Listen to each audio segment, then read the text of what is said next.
বহুপদী চ্যাপ্টারের এটা একটা কমন একটা ম্যাথ। তবে এখানে একটা বিষয় মাথায় রাখার দরকার আছে, কারণ যেহেতু আমার ক্যালকুলেটর নাই, তাই কিছু বিষয় মাথায় রেখে অঙ্কগুলো করতে হবে। যেমন হচ্ছে অনুপাতে দেওয়া আছে, তো আমার মূল্যই দেওয়া আছে, কিছু একটা প্রমাণ করতে বলছে, ওটা দেখা যাক। কিন্তু আমাকে মূল্যই ধরে নিতে হবে। একটা আলফা একটা বিটা এভাবে ধরবো না। কেন? কারণ তাদের অনুপাত দেওয়া আছে, আমি অনুপাত হিসেবে করতে পারি, অথবা আলফা বিটা ধরলেও চলো চলো দেখি। এই আলফা বিটা ধরলাম, ঠিক আছে। আলফা আর বিটা, তো বিটা সমান 3/4 আলফা, এটাও ধরলাম। তো তখন দাঁড়াচ্ছে কি, একটা আলফা একটা 3/4 আলফা। সমস্যা কোথায়? কোনো সমস্যা নাই, এভাবে করলেও হবে। কিন্তু কথা হচ্ছে আমি চাইবো আমার হিসাব নিকাশ যাতে আরো ইজি হয়। এখন আমার অনুপাতটা যেহেতু দেওয়া আছে, আমি করব কি, এই টাইপের যাই থাকুক না কেন, একটা 3 আলফা ধরবো, একটা 4 আলফা ধরবো। দেখো তাদের মধ্যে অনুপাত 3:4 আছে কিনা, আছে। কোনো ঝামেলা আছে? নাই।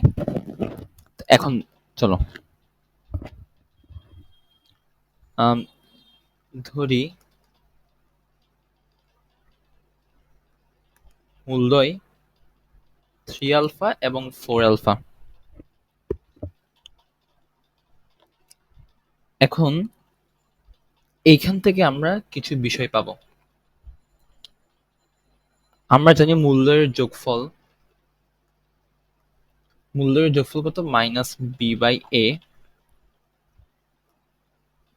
বা 7 আলফা সমান -b/a,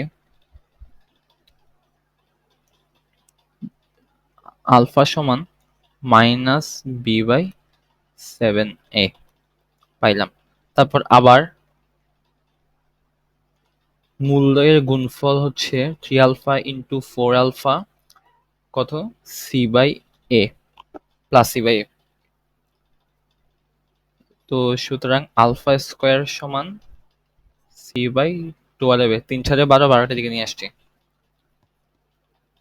এখন দেখো, এখন কি করা যায়।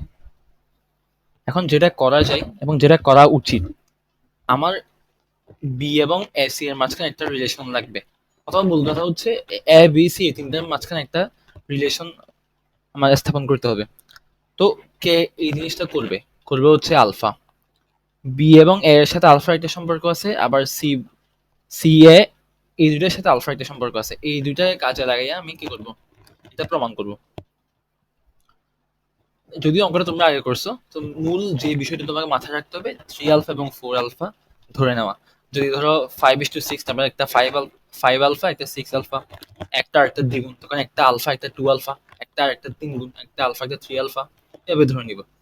তো যাই হোক, এখন এখান থেকে আমি এক থেকে পাবো, এক থেকে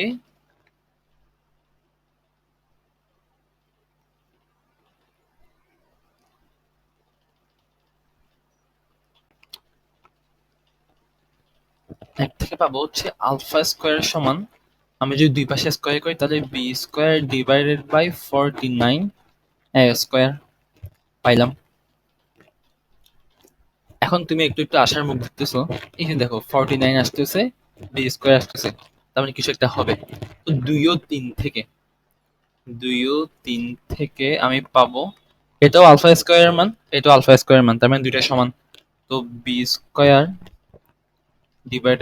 49 a² ইকুয়াল টু c/12a। এখন 12 কে যদি আমি এইদিকে নিয়ে আসি, তাহলে 12b² into 49a² into c/a। a² K a দিয়ে ভাগ করলে a থাকবে, তো সুতরাং এখানে 12 হবে, 12b² ইকুয়াল টু 49ac। এটা হচ্ছে আনসার। একেবারে ইজি এবং খুব সহজে তুমি করতে পারবা। তবে টাইমের দিকে একটু খেয়াল রাখবা, যেহেতু এখানে সময় কম থাকে। আর যেহেতু ইজি ম্যাথ, একটু ফাস্ট করার চেষ্টা করবা। অন্য একটা ম্যাথ যদি কঠিন থাকে, ওইখানে যেন একটু এক্সট্রা টাইম দেওয়া যায়। আশা করি বুঝতে পারছো তোমরা।